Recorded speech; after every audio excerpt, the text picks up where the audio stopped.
There's only one way that you can legally avoid capital gains tax forever and simultaneously hold on to your money. And there's a tool that allows you to do that.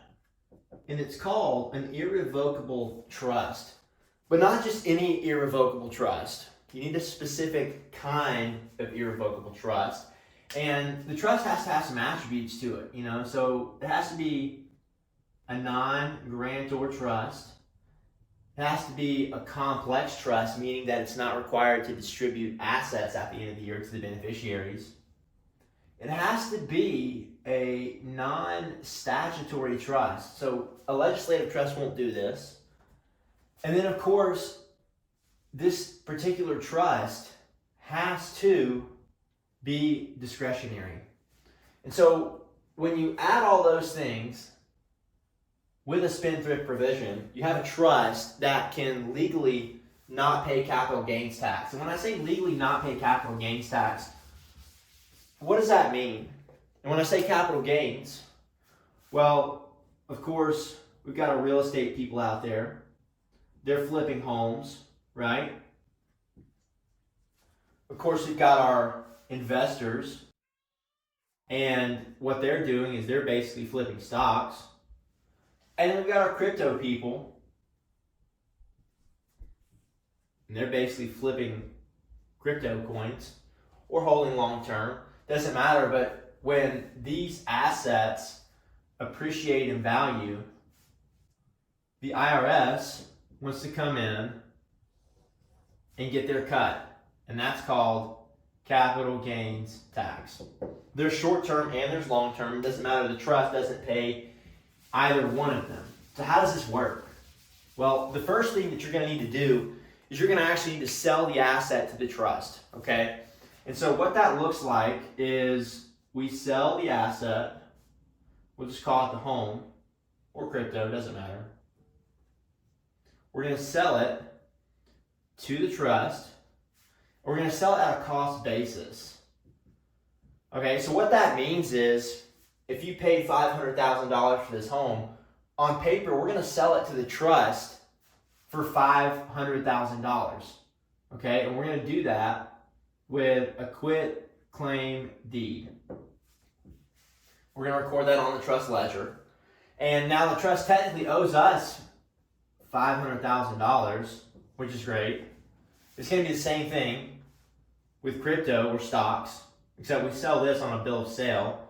We sell it to the trust. Let's just say right now, Bitcoin is worth 100K, but you paid $50,000 for it.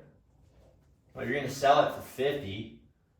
The trust is going to owe you $50,000, but you're not going to take that money. We're going to record all that on what we call a demand note. And what that demand note is a promise to pay. It's like a line of credit that the trust owes you completely tax-free.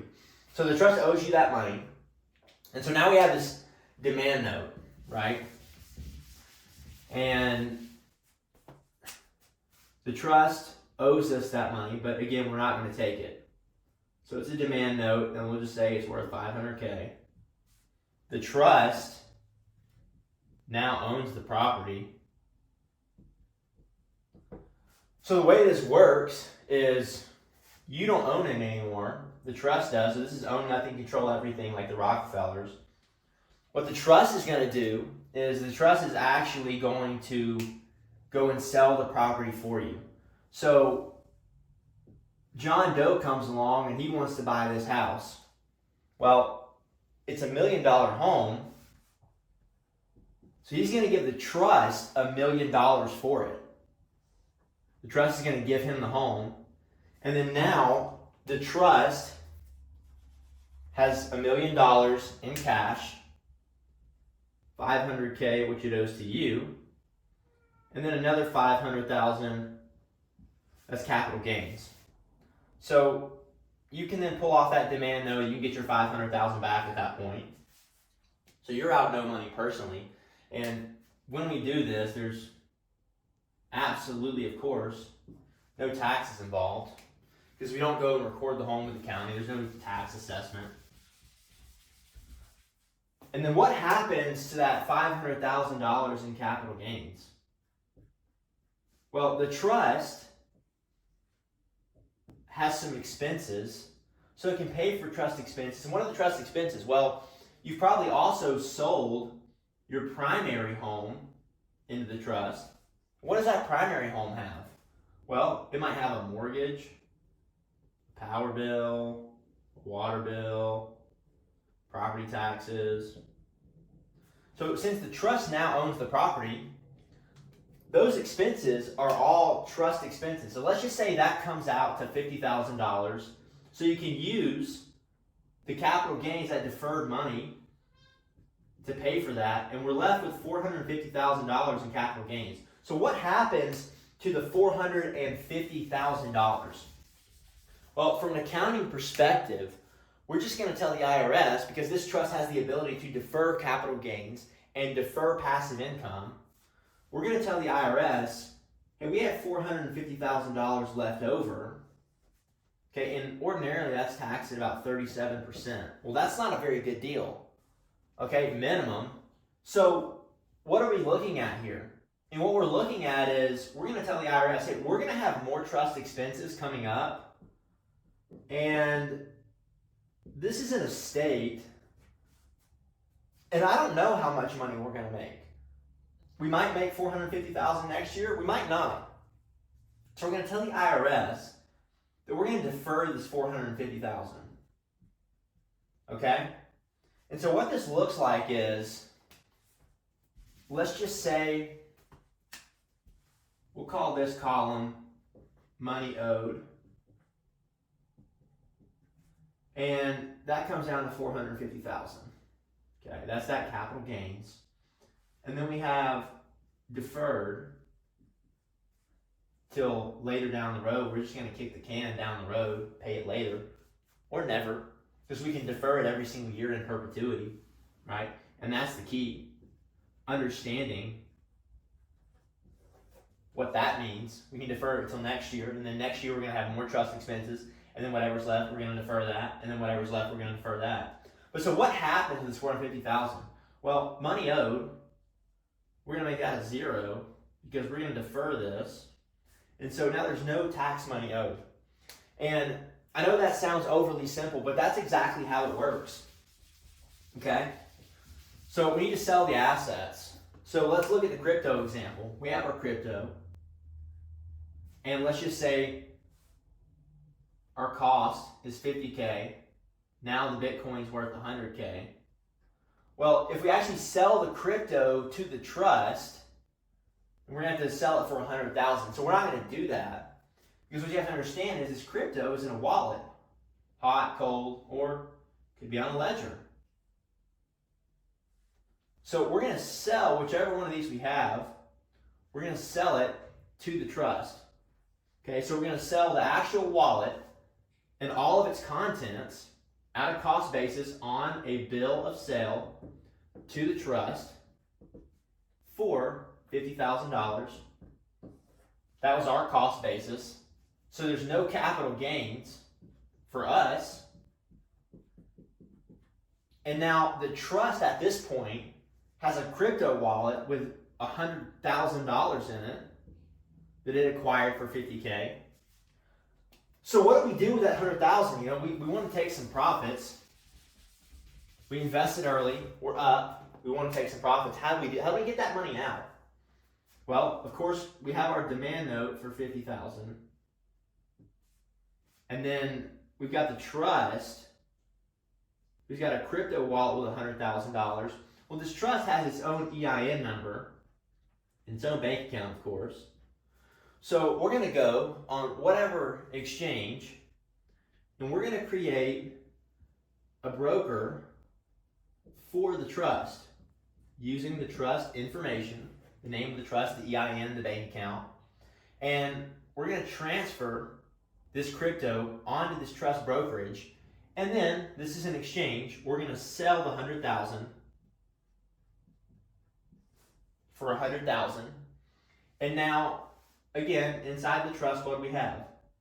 We have $50,000 of cost, and we have a $50,000 capital gain event. So, of course, you got this demand note that you can pull off of. You can get your $50,000 back in your pocket. Again, completely free of any taxes. And now you got this $50,000 in capital gains. Well, again, the trust has expenses.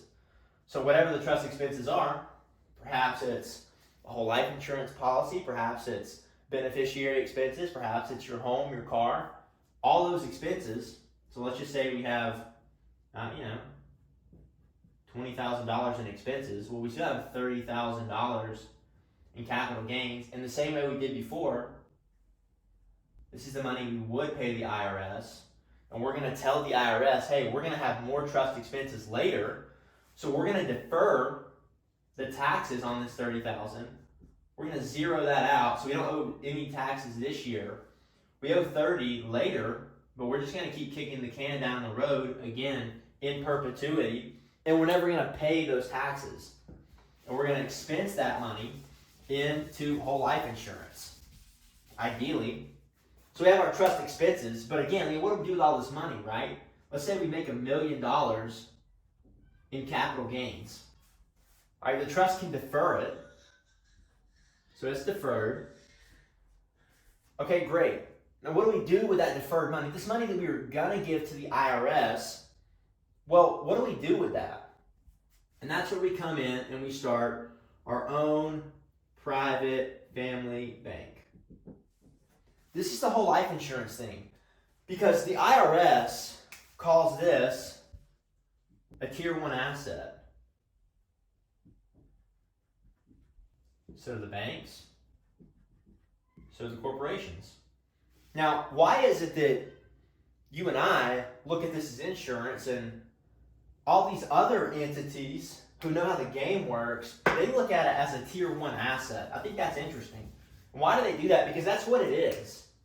Okay, and if you just take insurance out of the equation, what this is it's really a savings account with a guaranteed 5% dividend that you can go borrow out of anytime at 4%.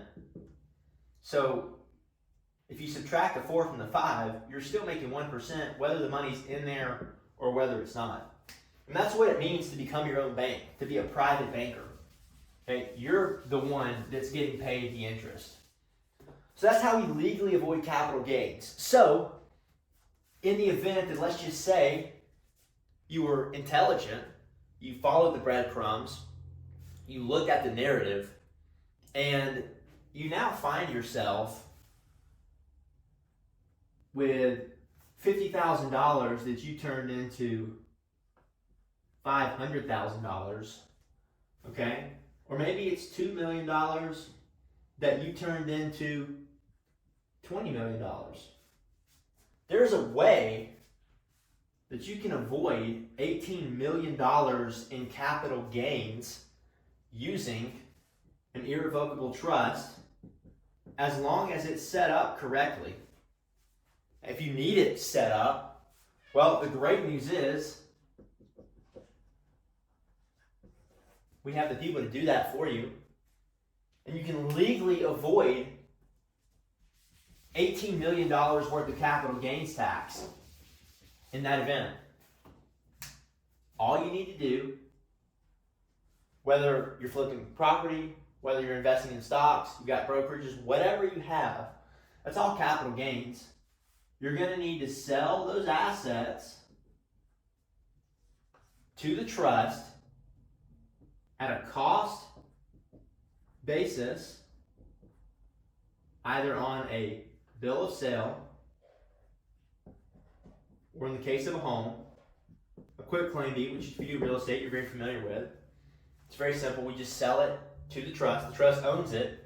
And then, now that the asset is in the trust can go sell the asset to a third party, realize the capital gains, and then defer them. It's actually that simple. All you need is this vehicle right here, that trust.